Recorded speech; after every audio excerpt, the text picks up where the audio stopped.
Good afternoon, everybody. It's Tanya, and today we're going to learn about the firmament.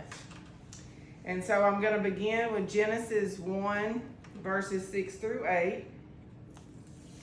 And it says, "And God said, Let there be a firmament in the midst of the waters, and let it divide the waters from the waters." So God created the firmament for a specific reason. It clearly says to let it divide the waters from the waters.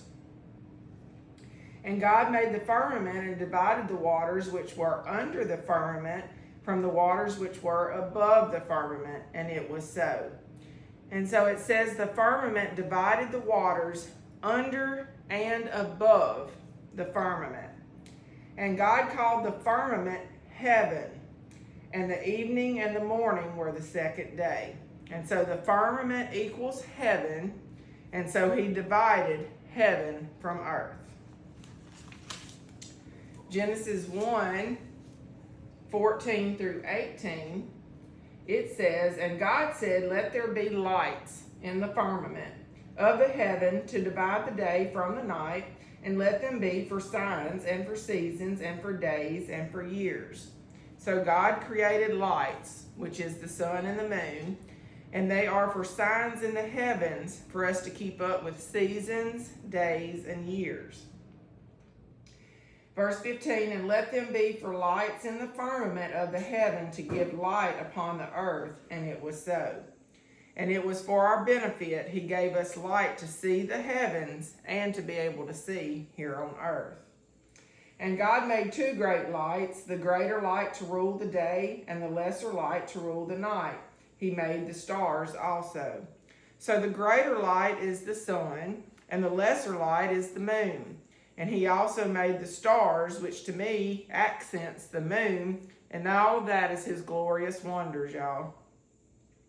And God set them in the firmament of the heaven to give light upon the earth. So he set them, so the sun and the moon, he placed them accordingly to give light to us, and that's their purpose.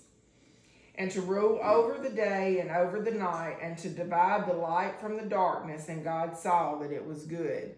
And so the sun rules the day, the moon rules the night, and they were created to divide light from darkness, and then God saw that it was good." Psalm 19 and 1, it says, "The heavens declare the glory of God, and the firmament showeth his handiwork." So the firmament shows his, which is God's handiwork. "And day unto day uttereth speech, and night unto night showeth knowledge." So day to day we talk, which is our speech, and then night to night shows knowledge. Could that mean our dreams? He's trying to tell us things in our dreams. "And there is no speech nor language where their voice is not heard." And so their voice is God and Jesus' voice, and all languages are heard, those that speak to them. Moving on to Daniel 12, 3 and 4, it says, "And they that be wise shall shine as the brightness of the firmament, and they that turn many to righteousness as the stars forever and ever." So wisdom is brightness of the firmament and help others find the light. We're supposed to be spreading God's word. "But thou, O Daniel, shut up the words and seal the book even to the time of the end. Many shall run to and fro, and knowledge shall be increased." And so knowledge is being increased throughout the world right now. I see it. A year ago, you turn on social media and it was all the biggest trends of who can do this dance and do that dance, and who's got the biggest house, who's got this. Nowadays you turn on social media and what have you got? You got the whole world screaming it's end times.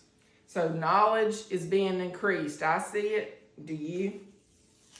Back to Genesis 7 and 11.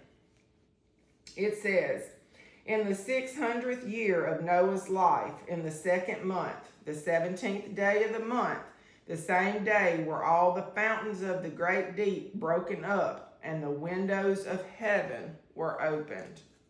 So Noah was 600 years old when the flood came. I did a little research. You do your own, make sure that I'm correct. But from Adam to Noah's birth was 1,056 years, according to what the timeline showed. 1,056 plus 600 of Noah's life years equals 1,656 years that this earth had sin on it.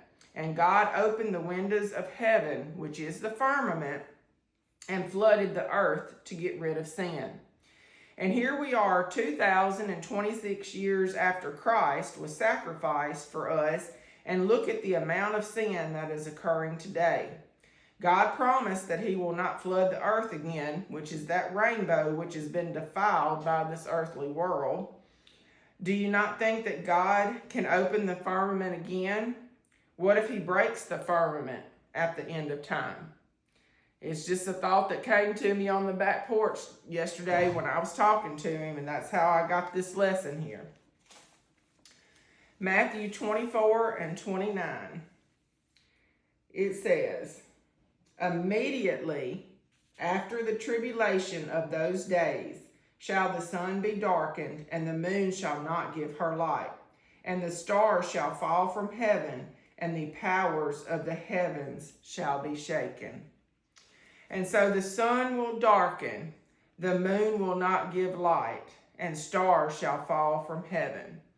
And I'm not saying I know a date or anything is going to happen, but I know in my lifetime, on August the 12th, just here in a few days, 2026, there is going to be a solar eclipse, a lunar eclipse, and a meteor shower. And now they've said that 6 planets are lining up all on the same day. So the powers of the heavens shall be shaken. The firmament will break and we will hear it, is how I feel. That is saying, because he was talking to me last night, and that's why I'm teaching on the firmament. But y'all, we are living in the end times, and I pray that y'all are ready. I'm telling you, I can feel it. The people that I talk to around me can feel it. Something is stirring in the air, and I hope that you can feel that. So I was talking with God on my back porch yesterday and wrote down some notes. And today's study is a part of these notes. And I've always known that there is what I consider a protective layer over the earth, but could not comprehend what its purpose was. Now that I studied the Bible, I believe that God separated us for a reason. And think about it like this. Earth is our tribulation period, and we have to endure our human life to get to the eternal spiritual life that we've been promised. The devil has reign over earth, and we have to pass the test to get to heaven. I know that this is a lot of information, but I believe we have been deceived by the devil to the highest level.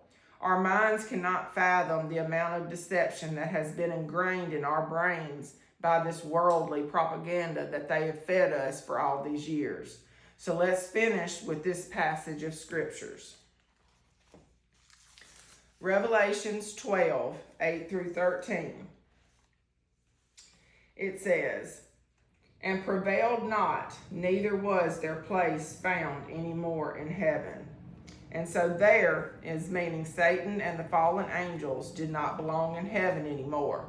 They didn't belong in the firmament. And the great dragon was cast out, that old serpent called the devil and Satan, which deceiveth the whole world. He was cast out into the earth, and his angels were cast out with him. So the devil was cast down to earth. So the firmament keeps the devil out of heaven, is how I take this. The devil deceives the whole earth, which is us, meaning in the human spirit. And I heard a loud voice saying in heaven, now is come salvation and strength, and the kingdom of our God, and the power of his Christ. For the accuser of our brethren is cast down, which accused them before our God day and night. So salvation and strength is in heaven, and the accuser, who is the devil, who accuses us as humans on the daily has reigned here on earth for a short period of time. It says day and night he does not let up on us. And I can tell y'all, he does not let up on me. And they overcome him by the blood of the Lamb and by the word of their testimony, and they loved not their lives unto the death. And so we have to overcome him by the blood of Christ, and we do overcome him. God gave us an out to get out of this hell on earth, is what I look at it as being. Verse 12 says, therefore rejoice, ye heavens, and ye that dwell in them. It says, woe to the inhabitants of the earth and of the sea. For the devil is come down unto you, having great wrath, because he knoweth that he hath but a short time. So the heavens rejoice because Satan is gone from them. We want to get to heaven to escape the devil's reign on earth. Woe. Anytime you see that in the Bible, you need to take a pause and pay attention to the words that follow. It says the inhabitants of the earth, which means us humans. He is Satan, has come down unto you. He was cast out of heaven, and he torments us because his time is running out. Verse 13 says, and when the dragon saw that he was cast into the earth, he persecuted the woman which brought forth the man-child. So when Satan realized that he was cast out of heaven and was now on earth, what does he do? He persecutes us all, beginning with Eve in the Garden of Eden. So my best advice is overcome the devil here on earth so that we can all get to heaven and never have to face the devil again. And so that's what the firmament does. It divides. It divides the heaven and the earth, just like we talked about in Genesis, and it keeps the evil separated. So God's preparing us a place up there, and we're going to have a new earth. All the word says that, and we just have to endure and make it through these trials and tribulations of this earthly world to get to that spiritual end game, is what I call it. I hope that y'all learned something today. As always, I enjoy doing these. I don't quite know what God has in store, but there was a bunch of other notes that I wrote down, and this is just the beginning. I'm thinking it's probably going to be a little bit of a series that will all come together and tell a story in the end, probably a couple days of that. But I look forward to tomorrow creating the lesson, and I'll see y'all then. As always, y'all have a God bless day, and I'll see you tomorrow. Bye-bye.